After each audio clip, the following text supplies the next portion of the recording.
We put our lives in your hands, trusting you with all our tomorrows. Lord, you bless us with your peace, even in the midst of life's storms. Uphold our senators. Give them hours that sustain rather than stress. Permit the rhythm of your truth to free them from the bondage that debilitates. May they find strength in you as they give you their restlessness and doubts. We pray in your wonderful name. Amen. Please join me in reciting the Pledge of Allegiance to the flag.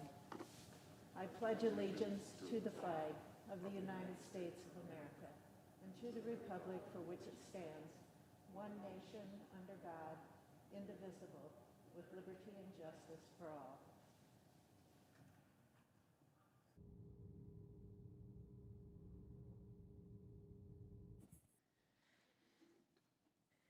The clerk will read a communication to the Senate. Washington, D.C., December 31, 2020. To the Senate, under the provisions of Rule 1, Paragraph 3 of the Standing Rules of the Senate, I hereby appoint the Honorable Deb Fischer, a senator from the state of Nebraska, to perform the duties of the chair. Signed, Chuck Grassley, President pro tempore. Madam President. The Majority Leader. I move to proceed to calendar number 480S3985. The clerk will report. Calendar number 480S3985, a bill to improve and reform policing practices, accountability, and transparency. Under the previous order, the leadership time is reserved. Madam President. The Majority Leader. Yesterday, the Senate was finally able to proceed to this year's National Defense Authorization Act. A few of our Democratic colleagues have pulled out all the stops to hold back this crucial bill. But last night, a big bipartisan majority of 80 senators voted to proceed. There should be nothing controversial about giving our brave men and women in uniform the tools and training they need to stay safe. There should be nothing controversial about continuing the work of rebuilding and modernizing our capabilities. It should be a nonpartisan proposition that America should keep pace with Russia and China rather than slip behind. We've enacted an annual NDAA for 59 straight years and counting. In the next few days, the easy way or the hard way, we're going to do our job once again. This body will fulfill our responsibility to the men and women who protect our country. So the Senate will be here until we finish this bipartisan legislation.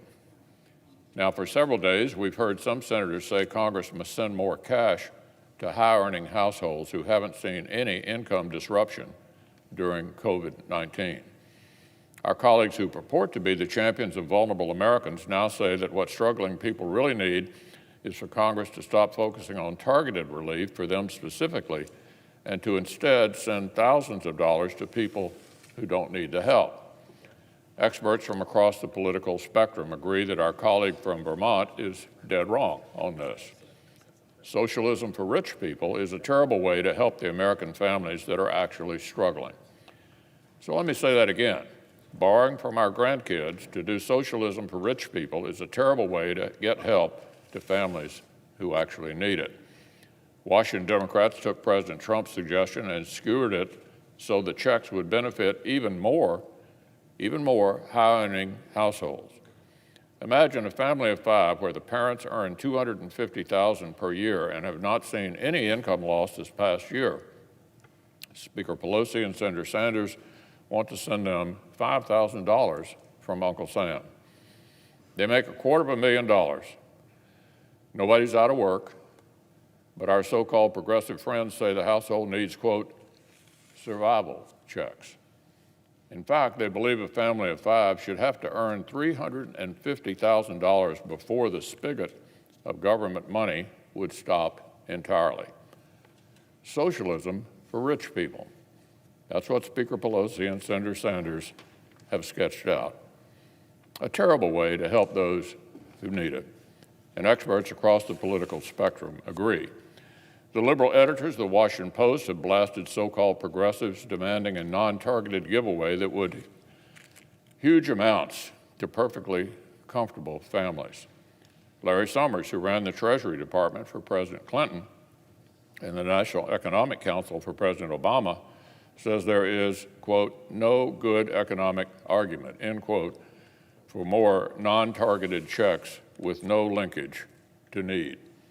The liberal New York Times reported this morning that a majority of the households that get non-targeted checks do not end up spending them on urgent needs, but rather just add to their savings. Quote, we know where the pockets of need are, end quote, said one economist, and, quote, putting money there would be a much more efficient use. Fortunately, Madam President, though some of our colleagues seem to have forgotten, that is exactly what we did only a week ago. It's been less than 5 days since President Trump signed into law another historic bipartisan rescue package targeted to Americans who actually need the help.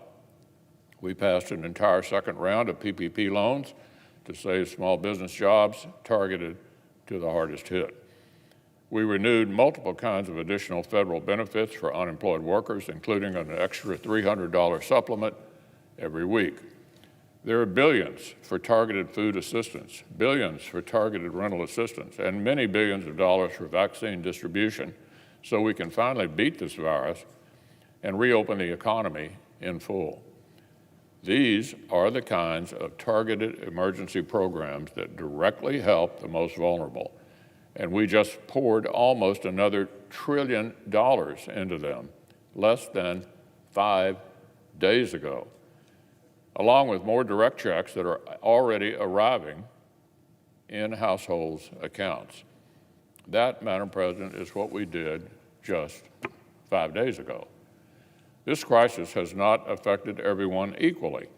The data show that many upper middle-class Americans have kept their jobs, worked remotely, and remained totally financially comfortable. On the other hand, some of our fellow citizens have had their entire existences turned upside down and continue to suffer terribly. We do not need to let the Speaker of the House do socialism for rich people in order to help those who need help. Our duty, both to struggling Americans and to taxpayers, is to focus on targeted relief that will have the maximum impact and help the people who need it the most. That's what the experts say we should do. That's where there is broad bipartisan support, and that's exactly what we did less than 1 week ago when nearly $900 billion in more targeted relief was signed into law for our people.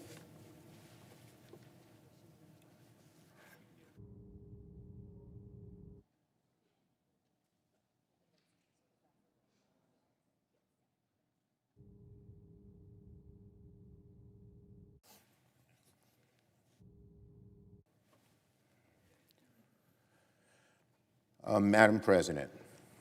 The Democratic leader. Now, the Senate today meets for a rare New Year's Eve session for one reason only.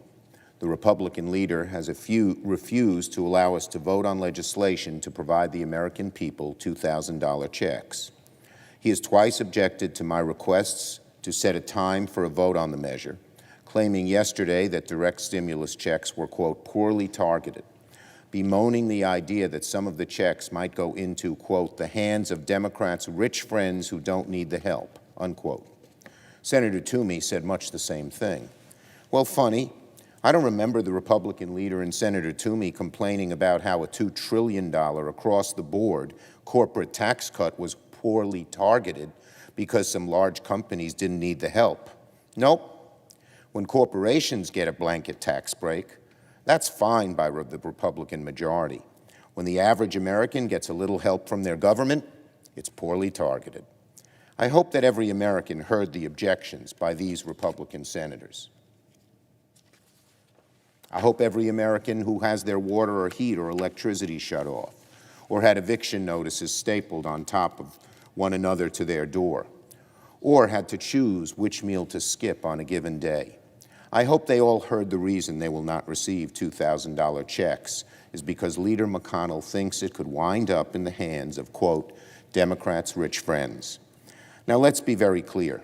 There is one way and only one way to pass $2,000 checks before the end of the year, and that's to pass the House bill. It's the only way to get the American people the $2,000 checks they need and deserve. The House is gone for the session. Any modification or addition to the House bill can't become law. Either the Senate takes up and passes the House bill, or struggling Americans will not get $2,000 checks during the worst economic crisis since the Great Depression. And Leader McConnell knows this. So he has said that the Senate can only vote on a bill that combines the checks with other unrelated partisan policies. Repeal Section 230, an investigation into the president's dishonest and bogus claims of election fraud. The Republican leader claims that President Trump insists that all three issues must be addressed in one bill. But of course, the president has made no such demand. President Trump couldn't care less about how the bills are packaged in Congress. So the Republican leader has invented an excuse to prevent a clean up or down, yes or no vote on $2,000 checks coming to the floor. This maneuver to combine all three issues is intended to kill the possibility of $2,000 checks ever becoming law. Just to prove it, let me make this offer to the Republican majority. We're willing to vote on the other issues that President Trump mentioned, all the issues the Republican leader says must be addressed, so long as we vote on them separately. That way, $2,000 checks could become law, and we could debate all the president's supposed concerns. We can vote on setting up a commission to look at the president's roundly rejected claims of voter fraud. We'd also have the commission look at voter suppression and gerrymandering. That's completely unrelated to help Americans paying their bills. But we're willing to take a look at the whole picture. Just give us a vote on the House-passed bill so we can get help now to people who desperately need it. Heck, we can also have a vote on repealing 230. We can do it today. We'll use Leader McConnell's exact language. But he won't agree to that because he knows his caucus wouldn't actually support such an act. Unlike the president, some members of this body understand what 230 means. They understand that Section 230, which certainly needs change, actually enables the president to spew his lies. We all know the 117th Congress will have to take a close look at the relationship between liability and reckless speech on the internet. But if Leader McConnell wants a vote on these issues, we're here for it. Just give us a vote on the House-passed bill, and we can vote on whatever right-wing conspiracy theory you'd like. We can even vote to set up a special blue-ribbon commission to determine whether Georgia's Secretary of State has a brother named Ron, if that would make our Republican friends happy. Just don't let these conspiracy theories and presidential fantasies get in the way of helping actual people, people whose livelihoods have been torn apart by this pandemic, people whose lives have been torn apart by the administration's mismanagement of this pandemic, people who need just a little direct assistance. Now, the president's term, thankfully, will end in 20 days. It's a term that's been marked by hate and division and turmoil. He has so far used his term to enrich himself and the wealthy. Let's close out the term on a good note. For once, he wants to help regular people, to give Americans a leg up. Let's allow him to do that. We have a chance at the end of this painful year to give Americans a reason to have some hope in 2021. The only thing standing in the way is the Republican Senate majority. In a moment, I will once again ask consent that the Senate set a time for a vote on the House bill to provide $2,000 checks to the American people. Remember, Democrats are willing to vote on all the other issues the Republicans say the president supposedly cares about. Just let us vote on a clean bill for the 2,000 checks.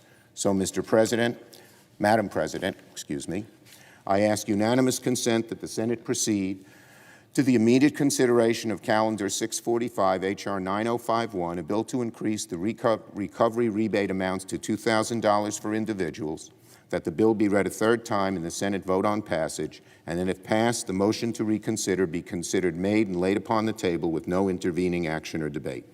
Is there objection? Object. Objection is heard. Senator from Vermont.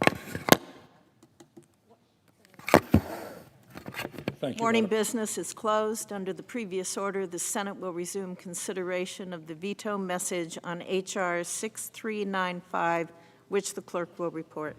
Veto message to accompany H.R. 6395, an act to authorize appropriations for fiscal year 2021 for military activities of the Department of Defense and so forth and for other purposes. The senator from Vermont. Thank you, Madam President. Let me briefly respond to some of the points that Majority Leader McConnell has made, his inaccurate statements. Now, I am delighted that after talking on the floor of the Senate for years about socialism for the rich, apparently that has gotten across to my Republican friends. Of course, that's what we do every single day. That's why we have the incredible level of income and wealth inequality that exists in this country, because decade after decade, we have used this body to provide massive tax breaks to the rich, provided corporate welfare to corporations who don't need it. That is socialism for the rich. Majority Leader is right. But let's talk about, in fact, what is in this bill. According to the Tax Policy Center, less than 1% of the benefits of the direct payments, that's the $2,000 per working class adult that Senator Schumer and I are talking about, less than 1% would go to the top 5% of Americans. Virtually nothing goes to the very, very rich. Overwhelming majority of those funds go to the middle class, the working class, low-income people who, in the midst of this pandemic, are in desperate economic condition. Now, again, I am delighted to hear the Majority Leader talking about socialism for the rich, and I hope we will continue that discussion in the next session. So let me talk about the socialism for the rich that the Majority Leader is enthusiastically supportive of. Majority Leader helped lead this body to pass Trump's tax bill. Now, you want to talk about socialism for the rich, Mr. Majority Leader? Under that bill, Charles Koch, one of the very richest people in America, he has a net worth of $113 billion. That bill gave Mr. Koch a $1.4 billion tax break. Majority Leader, that sounds to me like socialism for the rich. But that's not all. Way in Nevada, we have a gentleman named Sheldon Adelson, a major contributor to the Republican Party, big funder for Donald Trump. Under that same tax bill, led by the Majority Leader, Sheldon Adelson received a $560 million tax break. Guy who's worth $34 billion desperately needed that tax break, $560 million. Want more tax breaks for the rich? Want to talk about socialism for the rich? Senator McConnell had no problem giving a $104 million tax refund to Amazon over the past 3 years, despite the fact that that company made $30 billion in profit. So the argument that this bill in any significant way benefits the rich is just not accurate. But let us talk about who this bill does benefit. This bill benefits tens of millions of Americans who, as a result of this pandemic, have lost their lives, lost their jobs, they have lost their jobs, they have lost their incomes, and some, in fact, have lost their lives. These are people who are going hungry today. We are seeing, Madam President, a record-breaking level of hunger in America today, in the richest country in the history of the world. All over this country, and I receive emails from people all over this country, people are frightened to death that they are going to be evicted from their homes. And think about what a $4,000 check or a $5,000 check would mean to those struggling families, husband, wife, kids.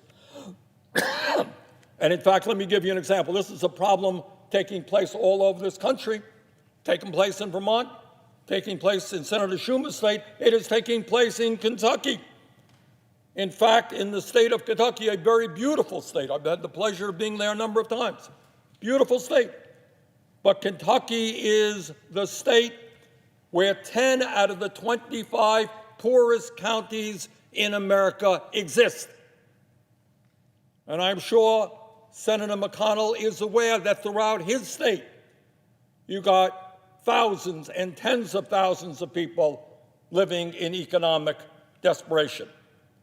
And I'm talking about counties where 30 to 40% of people are living in poverty and where many thousands of residents are trying to survive on less than $20,000 a year.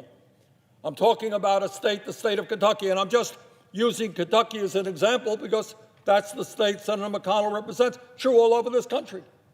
But in Kentucky, over 22% of the children are living in poverty. You think they might need a little bit of help? More than, in the state of Kentucky, more than 190,000 workers are making extremely low wages, and where over 500,000 people earn less than $15 an hour. Somebody might want to ask those people what a $2,000 a check per adult would mean. And I'm talking in Kentucky, and I'll never forget this because I visited Kentucky and talked to some of the people there. Kentucky has suffered a particular opioid crisis. And I'll never forget talking to a football coach who told me that a bunch of the kids on his football team were living with their grandparents or on couches because of the opioid epidemic. In other words, the people in Kentucky, the people in New York, the people in Vermont are hurting. They need help. So I say today to Senator McConnell, the leader here, let us address the horrendous economic crisis facing tens of millions of Americans. The pandemic today is worse than it has ever been. Hopefully the vaccine will make a profound difference, but right now, people are hurting and they're looking to this institution. They're looking to Congress, and the House did the right thing. They're now looking to the Senate. They're looking to Senator McConnell. And after all is said and done, after all of the legalese, and I'm going to be introducing some legalese in a moment, it comes down to one thing. Senator McConnell disagrees with the proposal that Senator Schumer and I are making. I got it. That's fine. It's a democracy. He has the right to his point of view. I would love to have the debate on the floor with Senator McConnell about this legislation. All that we are asking is give us the opportunity to vote up or down on whether or not working families in this country should be able to receive a $2,000 check. Senator McConnell disagrees. Come to the floor. Tell us why you disagree. And then we'll do what this institution is supposed to do. We will have a vote. Now, the truth is that in the House, Senator McConnell knows, 44 Republicans voted for the House bill, which won, by the way, by a 2-to-1 majority. 2/3 of the House voted to make sure that working Americans will get a $2,000 check. Right here in the Senate, there are a number of Republicans, not clear how many, who have already gone public and saying they think it is a good idea that we go forward with the House bill. So all that I am asking Senator McConnell is, give us a vote. What is the problem? You could vote no. And by the way, we need 60 votes, a majority, no question to my mind, that a majority of the senators will vote yes, but because of House rules, we need 60 votes. So we're going to have to get 48 Democrats, that's what we got, plus 12 Republicans. Can we get 12 Republicans? I don't know. Maybe we can, maybe we can't. But give us a vote. What is the problem?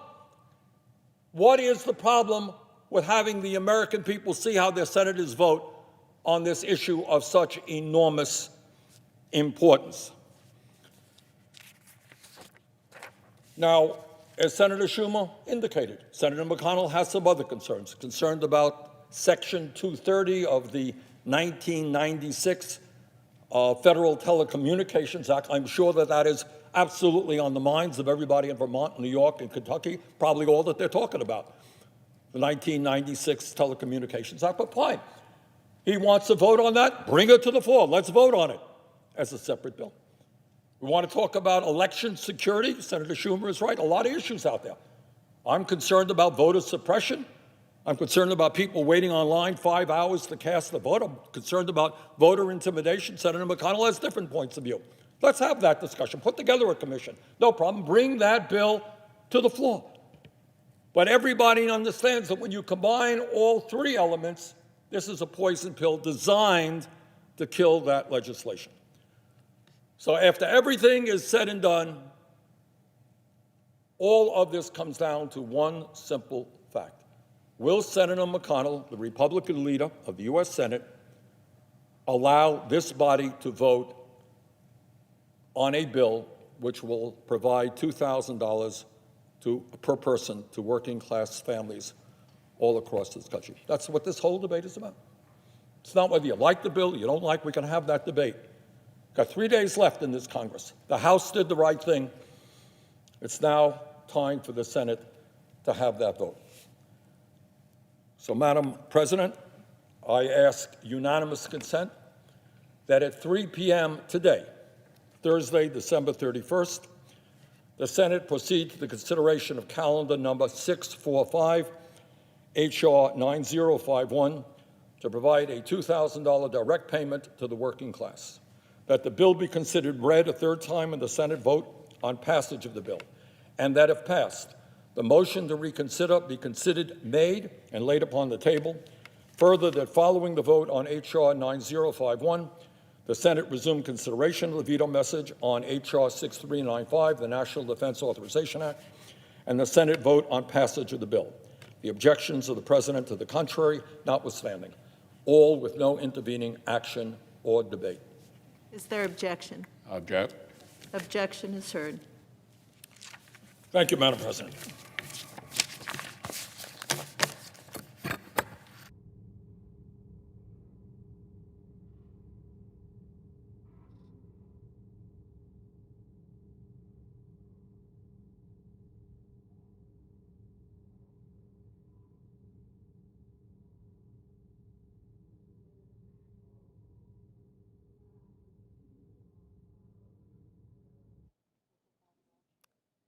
The clerk will call the roll.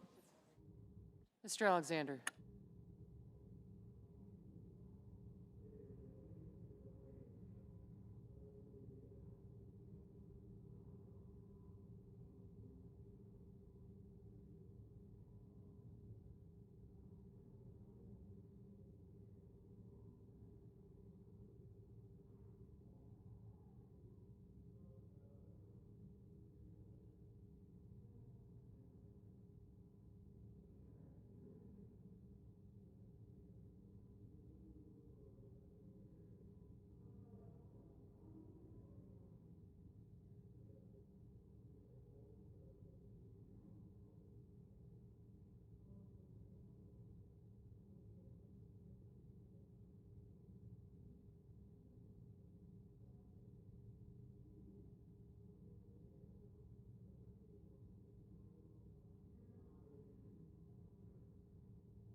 Madam President, Assistant Democratic Leader. I ask consent the quorum call be suspended. Without objection. Madam President, I'd like to, for a moment, just reflect on where we are at this session of the United States Senate and the choices that have been made. I want to thank Senator Sanders, Senator Schumer, for bringing this with clarity to the floor of the Senate. We support $2,000 as a helping hand to people across the United States. There's a limitation on the amount that individuals receive if they make more than $75,000 or if their family makes more than $150,000. But we are following the template that has been employed both with the CARES Act and with our own COVID Relief Act of just a few days ago.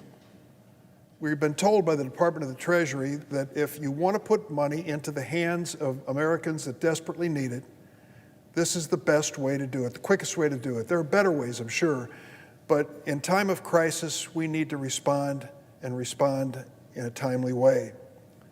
And so Senator Sanders and Senator Schumer have brought to the floor for consideration, we hope, a bill that has already passed the House of Representatives. The significance of this is that the House is now in recess and not scheduled to return in this congressional session.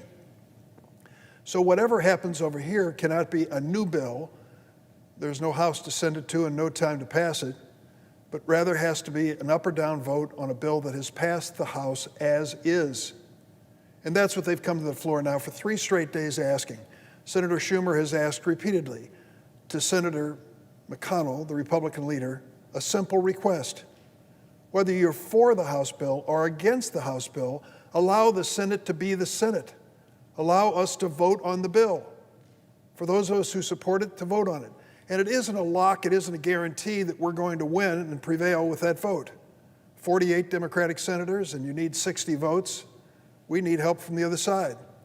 4 or 5 Republican senators say they support it as well, but we don't know if we have the 12, if all of our members can be here in this era of COVID-19. Sadly, even some of our senators have illnesses in the family, which may make it impossible for them to be here. So there's no guarantee we win, but there will be a guarantee that we are recorded and our positions are known to the voters across America. That is a simple request, and yet time and time and time again, the Republican leader, Senator McConnell, has said no. I'm worried over what's happening to this institution, not just with this instance, but with what we've seen over the past several years.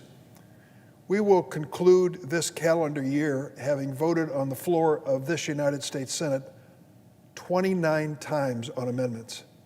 29 in the course of a year in what is supposedly the world's greatest deliberative body.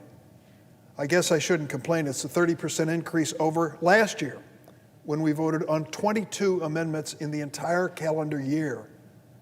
The Senate is out of business and out to lunch when it comes to legislating. And that's a fact. And all we're asking for is the chance to legislate a $2,000 helping hand to families across America. I've heard over and over again that we're just trying to featherbed the rich. We're trying to give big checks to rich people.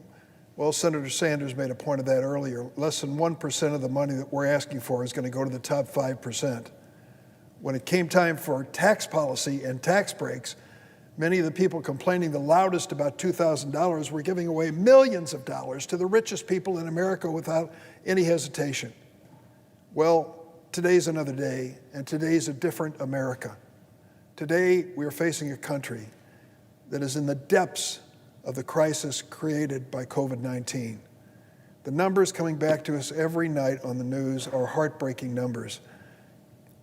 I understand, and most of us do, those wonderful women and men who are in healthcare business usually are very stoic and calm in reporting the reality of their lives. Not so anymore. More and more doctors and nurses are breaking down on television as they describe the scenes in emergency rooms across this country. They describe the reality of telling families that they cannot be by the bedside of one of their loved ones who's about to die. And they break down in tears and tell us they don't know how much more of this they can take. That is the reality of America. It is not an America of people vastly rich, sitting by the swimming pool hoping Congress sends them more money. It's an America of those patients and their families and the people who are out of work and the businessmen and women who've lost everything, who need a hand from this government.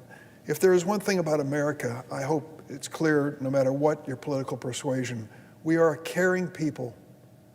If there is a hurricane that hits Florida, I care about it.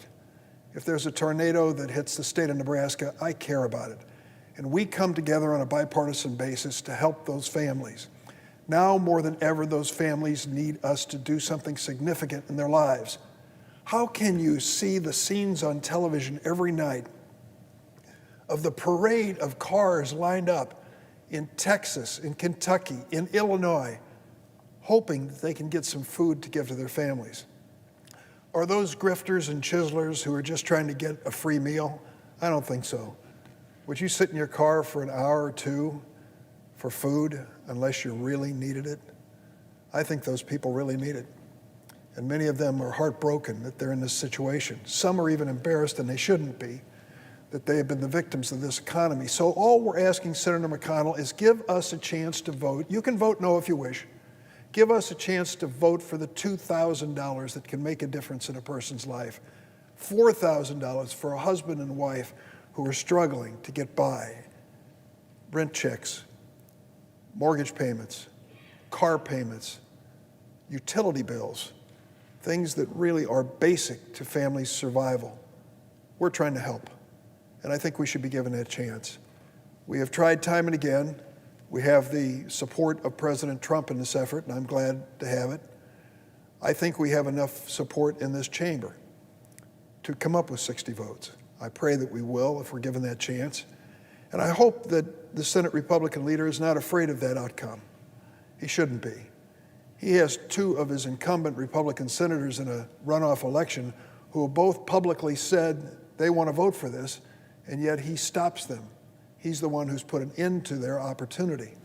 Why? Shouldn't he give them the opportunity to vote yes?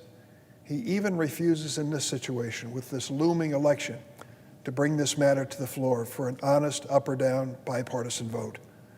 I listened to the stories that were told by Senator Sanders and others about the plight of people in this country and how much they count on us, and frankly, how many of them have given up on us. They just don't believe the Congress of the United States is in touch with the reality of America. If we are in touch with the reality in our home states, in our hometowns, we should do something significant to end this new year on the right note. I plead with the Republican leader who has the power, the sole member of Congress of 100 members. He has the power to bring this matter to a vote and to do it immediately, within the hour.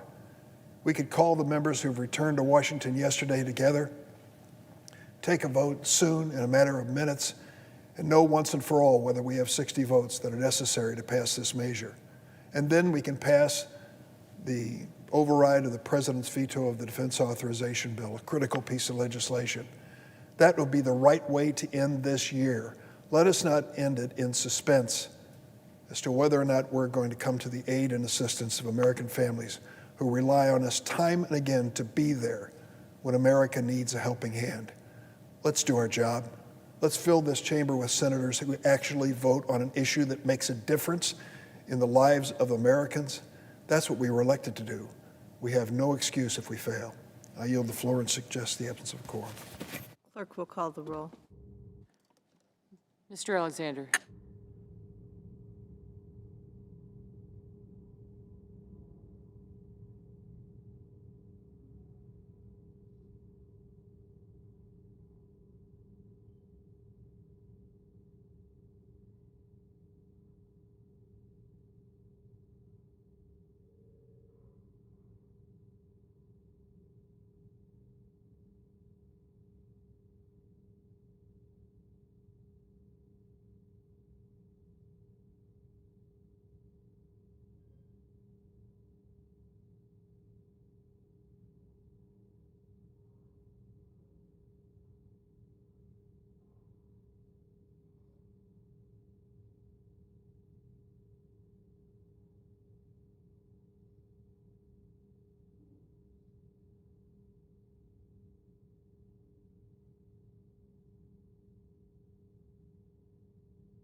Mr. President. The senator from Connecticut. Thank you, Mr. President. We are here in the waning hours. Senator, we are in a quorum call. I ask that the quorum call be lifted. Without objection. We are here, Mr. President, in the waning hours of 2020, expectant and hopeful about the coming year. And I want to wish all of my colleagues a very healthy and happy new year in the hope that we will fulfill the promise of our constituents, our country, our Constitution, in moving forward to meet and conquer the pandemic that still ravages our nation and renew our economy that still is failing. We are the greatest nation in the history of the world, and Americans are hurting. This body has taken positive and important steps toward meeting this public health and economic crisis, as well as the hurt and harm that continue to plague Americans. In a number of important relief packages, we have helped to meet those needs and enable the nation to bridge the gap created by this pandemic, an economic gap that has become a chasm, a cliff that seems without end. And for many of our fellow citizens, a time of unparalleled and unanticipated pain. The relief package that we've passed most recently, I think we can be proud to say, is the second largest in our nation's history. And it will provide a second round of paycheck protection loans, forgivable becoming grants, so that small businesses can keep their doors open, more aid for our transportation and education systems, money to distribute the vaccine that will be a lifesaver for so many Americans, and other important aid, including a $600 stimulus payment for every American who is making less than $75,000. That's real assistance for a family of four, $2,400, because every child, as well as adult, receives that money. But all of that, $906 billion, is only a down payment. It is a life raft.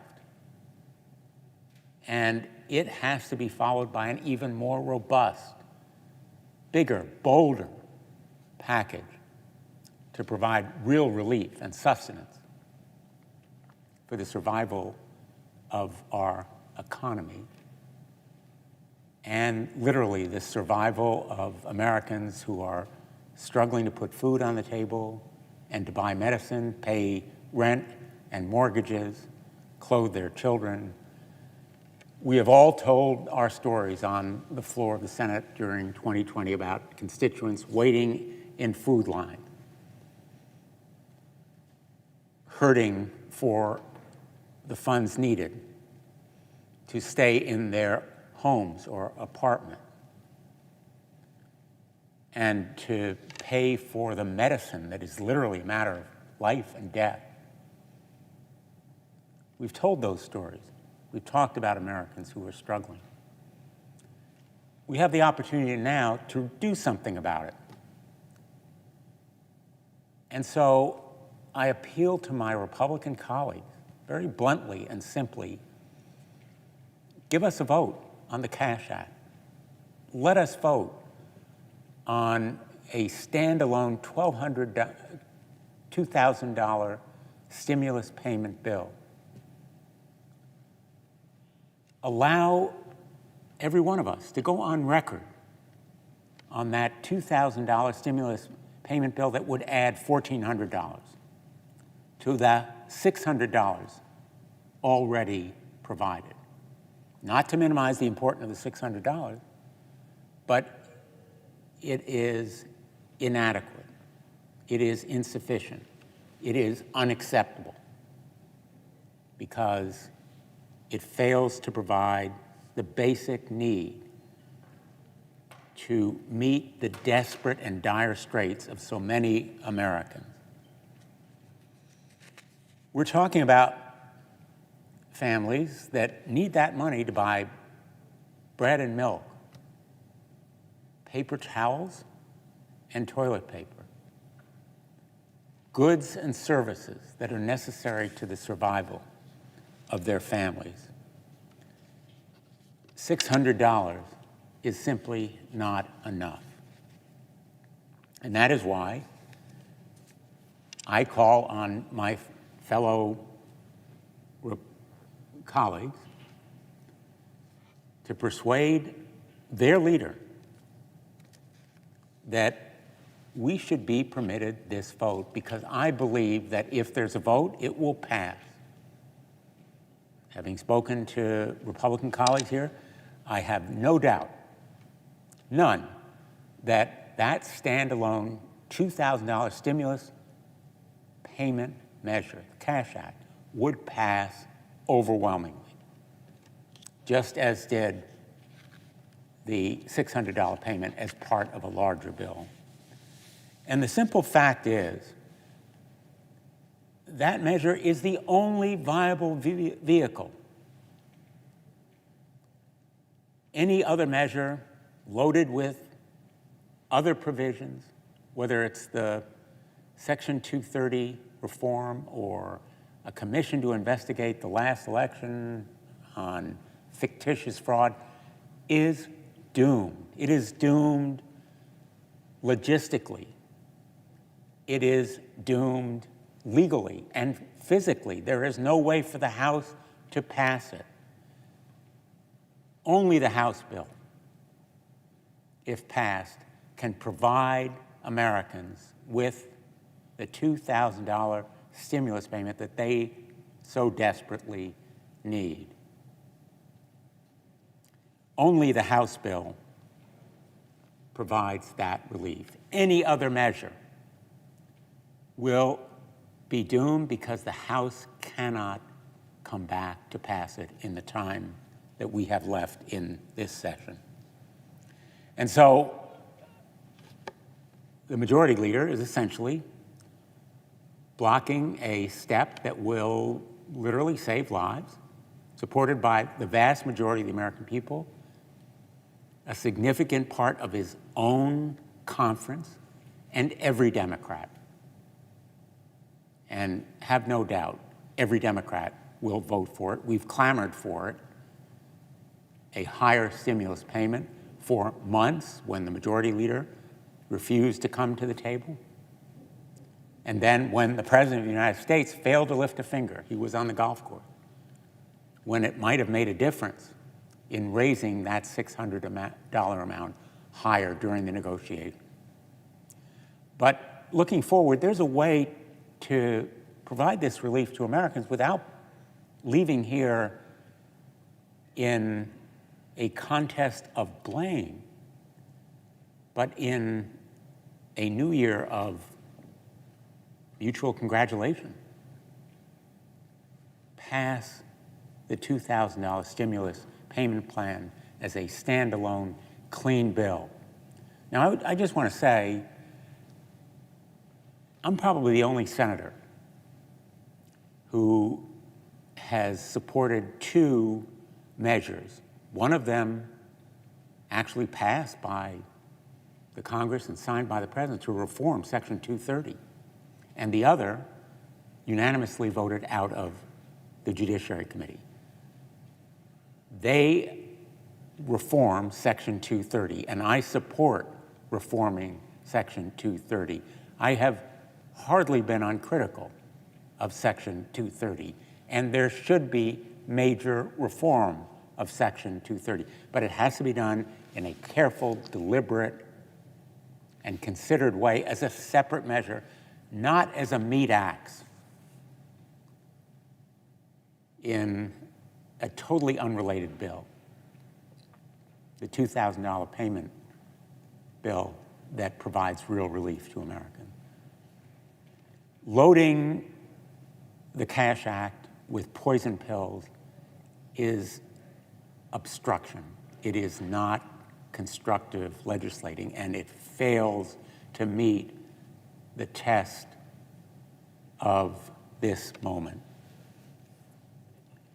It is vital that we move forward to provide struggling Americans with this relief. And scuttling the $2,000 stimulus payment bill with a half-baked meat act evisceration of Section 230 is cruel and downright stupid. It betrays the mission and obligation that we have in these waning days of 2020. Americans need more help, and they need hope. Help and hope are embodied in the vaccine. Unfortunately, the rollout of this vaccine, despite the $8 billion contained in the latest pandemic relief bill, has been hopelessly behind schedule. The number of doses distributed is roughly a tenth of what it should be, even under the scaled-back schedule that this administration has adopted. 20 million vaccinations were promised by the end of the year. That number was way below the initial promise, and only a tenth of them, probably about 2 million, will be actually provided. Instead of taking responsibility or taking control, President Trump is still tweeting. Instead of action, more talk. Only action will save lives. And either he doesn't care enough, or he doesn't really see what is necessary to do in order to save these lives. Because the distribution of this vaccine is a matter of life and death.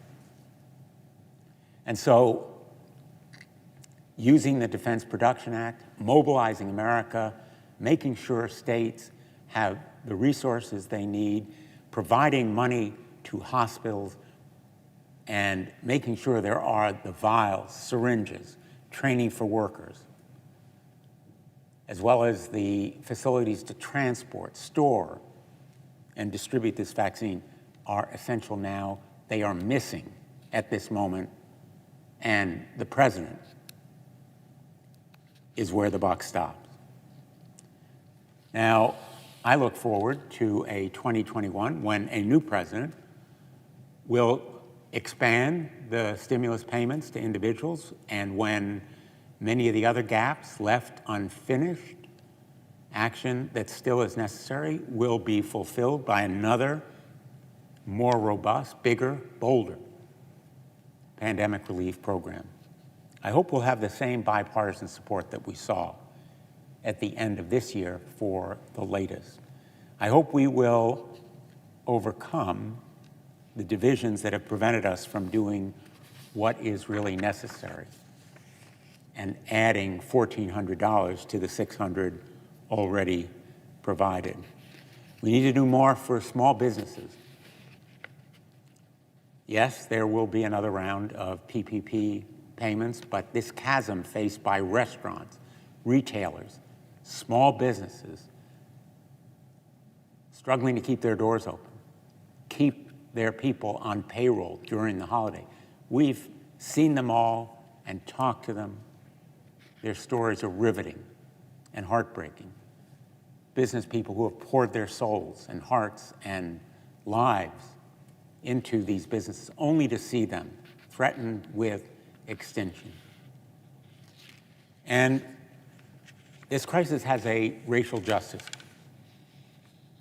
aspect that cannot be ignored, because disproportionately the businesses that have failed are Black and brown owned. Disproportionately, the lives lost have been in Black and brown communities. Disproportionately, the jobs lost have been in those same communities, Black and brown communities that have suffered more than any other as a result of this pandemic. And so we need to make sure that they receive the vaccines as well as therapeutics and testing that is necessary to save lives. We are in the midst of a racial justice movement.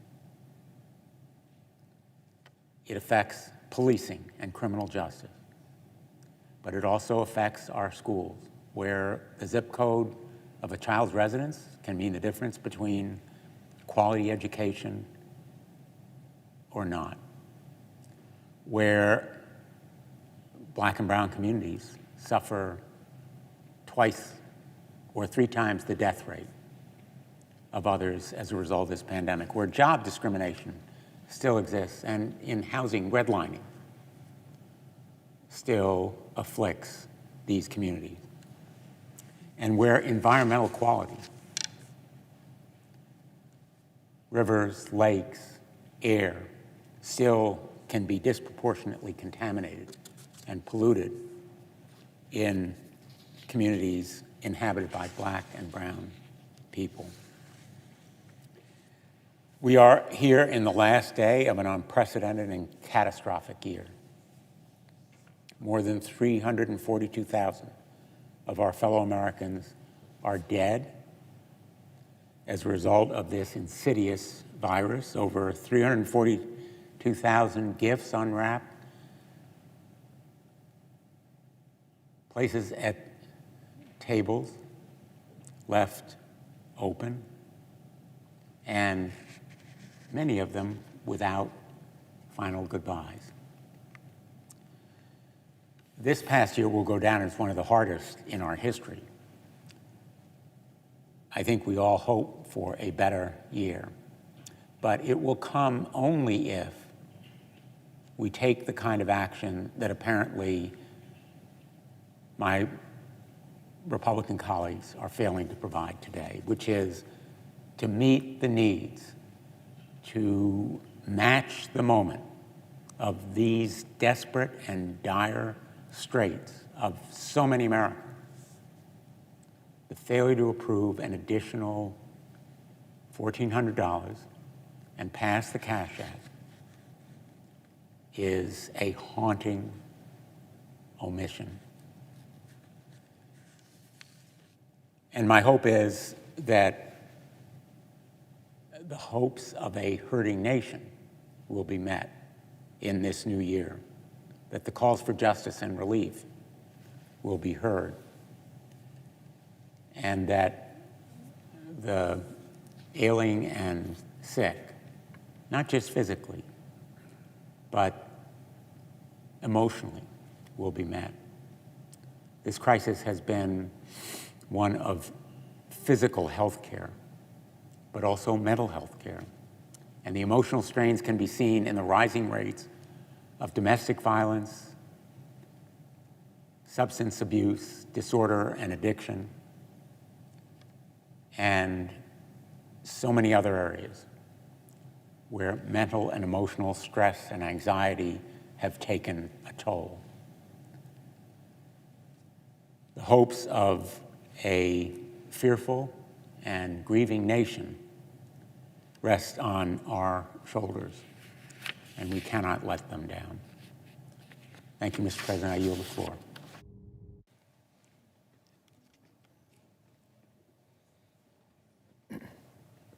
Mr. President. Senator from Utah.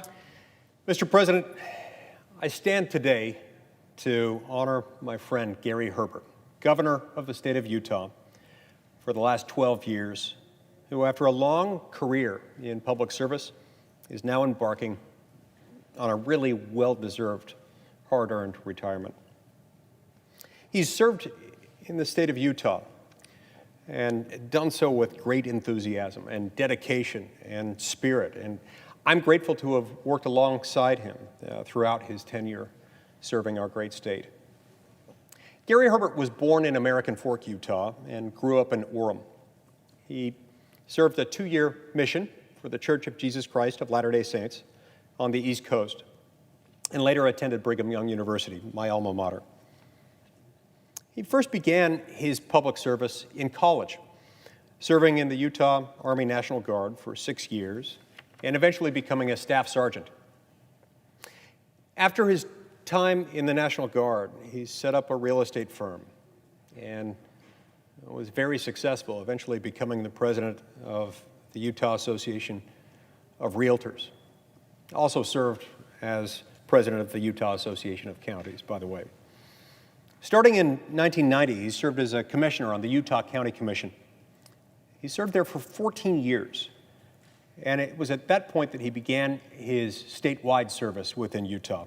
You see, in 2004, when Jon Huntsman ran for the governor's seat, Gary became his running mate, running alongside Huntsman as his lieutenant governor, with the pair going on to win the race in November. It was then that I first got to know Gary Herbert personally, when I was hired to be Governor Huntsman's general counsel. One of my first memories of Gary Herbert, which to me seems like it was just day before yesterday, occurred when we all began moving into the governor's office suite, just the day before Herbert and Huntsman were sworn into office. Gary came in and provided us all with a warm welcome. But he didn't stop at the welcome. He offered really sound and heartfelt advice about the importance of staying grounded as we were entering the political fray. He explained that long after our service in the Huntsman-Herbert administration had expired, we'd want to be able to look back and be pleased about the relationships that we had formed with each other, but especially the relationships that we had maintained with our families, our children, and God. I soon learned that Governor Herbert, in addition to being wise, and in addition to being a skilled and valuable statesman, was also a formidable athlete. Right after he and Governor Huntsman were sworn in, the staff got together as a team several times in the governor's mansion, where we soon discovered there was a ping pong table in the basement. I then learned the hard way that Governor Herbert's athletic skills, including his ping pong skills, are off the charts. While serving Governor Huntsman, I always found Gary to be friendly, approachable, and always willing to tackle every single assignment with eagerness and poise. Whenever Governor Huntsman's schedule became chaotic or would change unexpectedly, as happens in any governor's office or any senator's office for that matter, particularly at certain times of year, Lieutenant Governor Herbert would routinely be dispatched to speak on Huntsman's behalf, often sending him to remote corners of the state and often at really inconvenient times. He never once complained, and he was not only willing, but he was always eager and happy. He felt fortunate for the opportunity to help. That's the kind of enthusiasm that the people of the state of Utah have benefited from for so long as a result of Gary Herbert's service. You see, he's never lost that. Not during his entire time as lieutenant governor, not during his entire time as governor. You can tell that he is exactly where he wants to be and that he feels privileged and even blessed to be able to serve the people of Utah. Likewise, whenever there was an issue that needed to be addressed by the governor, even within the office or on the Capitol compound, but where the governor was unable to meet with the particular group in question, Gary was always assigned to the case. He would meet with, as he described it, all the different stakeholders. He'd get together the legislators, the county commissioners, that is citizens from this or that part of the state, lobbyists, lawyers who may have been involved, in addition to other members of Governor Huntsman's administration. He'd bring them all in together, and he'd wade through all the intricate and often pedestrian details of the matter. You see, he wanted to get to the bottom of the issue. He wanted to understand it. What's more, he had the skill of figuring out the best path forward for all parties involved and for making everyone feel heard and understood. If ever, whenever there was a way to achieve a win-win, Gary found it, and he brought people to it, and they were always grateful as a result. The same traits that I saw in him as lieutenant governor would go on to make him an effective and beloved governor himself. In office now as governor since 2009, Gary Herbert is currently the nation's longest-serving governor. And our state has seen exciting achievement and tremendous prosperity with Governor Herbert at the helm. In the last 8 years, Utah has seen continued steady growth in our economy, with improvement in our GDP, number of jobs, and unemployment rate. We've seen the boom of Silicon Slopes. We celebrated the centennial, the Suswith centennial of the driving of the Golden Spike, when it was an honor to stand alongside Governor and Mrs. Herbert at that celebratory reenactment. On that particular occasion, Governor Herbert and his wife Jeanette showed their characteristic enthusiasm by arriving in their finest 1869 apparel, just to recommemorate the moment. And it made all the difference. It made it all feel much more authentic. And so too was it an honor to join Gary when President Trump came to Utah to announce his decision to shrink the Bears Ears National Monument, when we could all stand together and celebrate the fact that someone in Washington had heard our concerns within the state and saw fit to redraw the boundaries in a manner more compatible with local interests and concerns. Through his enthusiasm and his zeal, Gary Herbert has championed our state and the things that we stand for. He's done so very consistently, very enthusiastically. He can rattle off figures and metrics about Utah at the drop of a hat. I'm convinced the man can do it in his sleep and do so infectiously and persuasively. And he's a compelling spokesman for our state's values. His spirit has helped Utah to attract talent and investment, not only from throughout the United States, but from throughout the world, and to make it the good place that it is to live. Not only that, but Gary has been an instrumental partner in supporting initiatives that reflect and strengthen the values of our state. To champion the reclamation of our lands, he signed into law the Utah Transfer of Public Lands Act. He also signed into law innovative criminal justice reforms in Utah. He was at the cutting edge of that movement, making a far-reaching impact across our state, and that ended up having impacts elsewhere. In fact, his work in Utah on criminal justice reform helped pave the way for the work that Congress and President Trump were able to achieve at the federal level through the passage of the First Step Act. He's been a strong supporter of Utah's family culture and was helpful in the Senate's work promoting the child tax credit during our tax reform discussions just 3 years ago. And on a more personal note, Gary Herbert also had the wisdom to put my brother, Tom, on the Utah Supreme Court. In so doing, he's been a champion for textualism, the notion that judges are there to interpret the law based on what the law says, rather than on the basis of what it might have said. For all of his public achievements, Gary is perhaps most proud and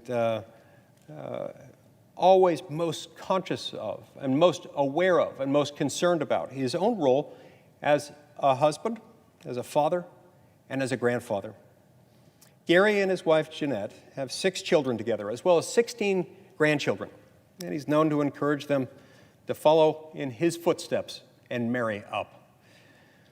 In myriad ways, Governor Herbert has been a champion and a spokesman for all that is good about our state. It's been an honor to serve the people of Utah with him, and I wish Governor Herbert and his wife Jeanette all the best as they embark on the next chapter of their lives together. Thank you, Mr. President. I yield the floor.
President. Majority Leader. As if in executive session, I ask unanimous consent that with respect to the Soskin nomination, the motion to reconsider be considered made and laid upon the table, and the President be immediately notified of the Senate's action. Without objection. I ask unanimous consent the Senate be in a period of morning business. The senators Without should objection. be permitted to speak for up to 10 minutes each. Without objection. I ask unanimous consent the Senate proceed to the immediate consideration of H.R. 4044, which was received from the House.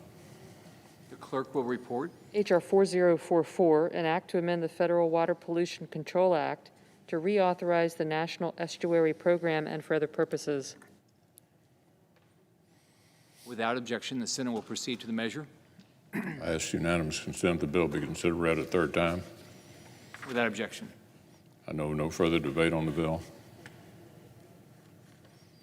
If there's no further debate, the question is on passage of the bill. All in favor say aye. Aye. All opposed, no. The ayes appear to have it. The ayes do have it. The bill is passed. I ask unanimous consent the motion to reconsider be considered made and laid upon the table. Without objection. I ask unanimous consent the Committee on Energy and Natural Resources be discharged from further consideration of H.R. 1472 and the Senate proceed to its immediate consideration. The clerk will report. H.R. 1472, an act to rename the Homestead National Monument of America near Beatrice, Nebraska as the Homestead National Historical Park. Without objection, the committee is discharged and the Senate will proceed to the measure.